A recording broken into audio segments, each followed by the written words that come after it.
it's hard to imagine that they would want to risk what would genuinely be a third world war over Taiwan. So far, America has had what's called strategic ambiguity over Taiwan, which is basically keep China guessing. And so that's where they stand. So tell us, first of all, you witnessed these military exercises in Taiwan. Just talk us through it.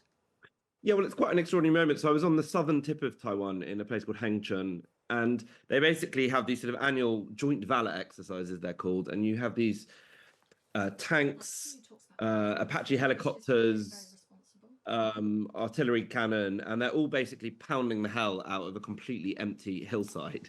But obviously, everyone is imagining that on that hillside is a Chinese invasion force. So it's a strange place, Taiwan. On the one hand, they are living with the daily threat of what could be the biggest invasion we've seen in modern history. On the other hand, it's a nice, prosperous, quite relaxed sort of place that feels a bit like you're in, I don't know, the Philippines. So there's a very weird duality to life there. And how big a threat is that now compared to, for example, years gone by?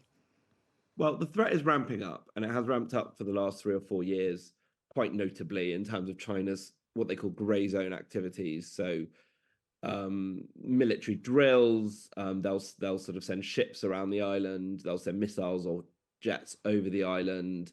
There's a lot of cyber attacks, and also the rhetoric inside China from Xi Jinping and others has also ramped up. And Xi has told his military to be ready to go by 2027.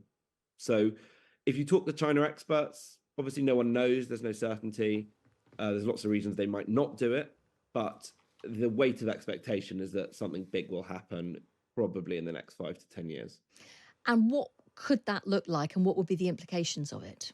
It would look absolutely terrifying because I think Bloomberg has estimated, in as much as you can count these things, that a war in the Taiwan Straits would cost the world $10 trillion. It would make Russia-Ukraine look like a kind of bad afternoon at the races because Taiwan makes over 90% of the world's most advanced microchips. They've got almost a total monopoly on the chips that run everything from our mobile phones to our cars to our aeroplanes to our advanced missile systems. They sit right at the heart of that global supply chain. But China, it would probably involve some sort of blockade of the island of Taiwan. China's built the world's biggest navy, with giving itself the option to do that. And then some sort of invasion. But Taiwan I mean, if you fly over the Taiwan Straits, as I did, it's 100 miles of very bumpy sea. So this is an amphibious operation that would make D-Day, again, look like a walk in the park. So it's very challenging, which is why they haven't done it yet. But the expectation is that they will. And the onus then is on America and its allies. Well, what would they do to support Taiwan?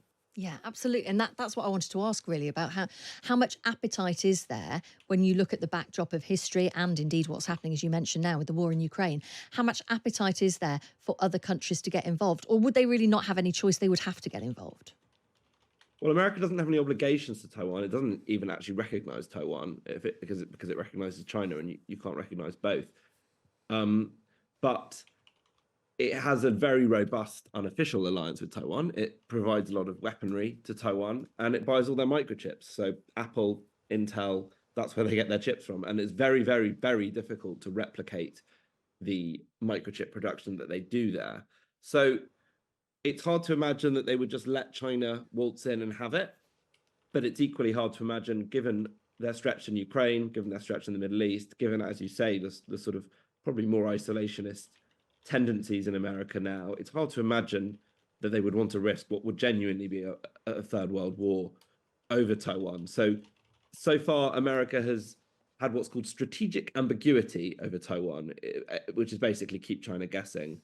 And so that's where they stand. So, bearing all of that in mind, how is Taiwan preparing? And I don't just mean at a government level. I mean, ordinary, everyday Taiwanese. Are they consumed by this?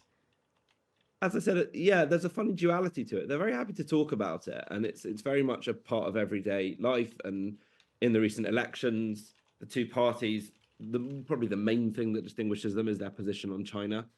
So it's like you breathe it in the air like oxygen, this issue, but at the same time, they're getting on with their lives, because you speak to a lot of Taiwanese, as I did, and they'll say, well, look, what do you want me to do? It's this sort of Damocles sword hanging over us, but I want to get on with being a microchip engineer or being a law student. And so on the one hand, you sort of think, well, shouldn't you be doing more? They hardly spend more than we do on defense.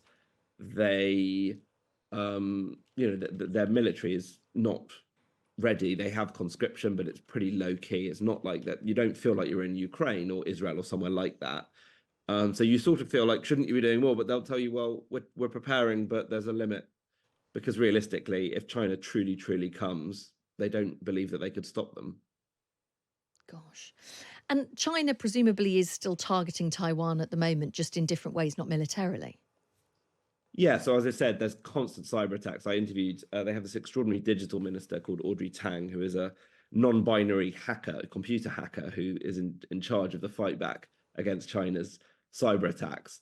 And they're amazing. And that they have all, it's sort of the front line of a lot of the stuff that ends up coming here or to the US that China or Russia does. It all sort of happens in Taiwan first. So it's a kind of laboratory of the future, if you like. So there is stuff going on all the time, particularly during the recent election. They ramped up cyber attacks, as you might expect. But the Taiwanese have got quite used to that. And as I said, it's a sort of background noise, but it doesn't dominate their every waking hour. And finally, what is the absolute preoccupation with the Communist Party of wanting to take Taiwan? Why is it so important to China?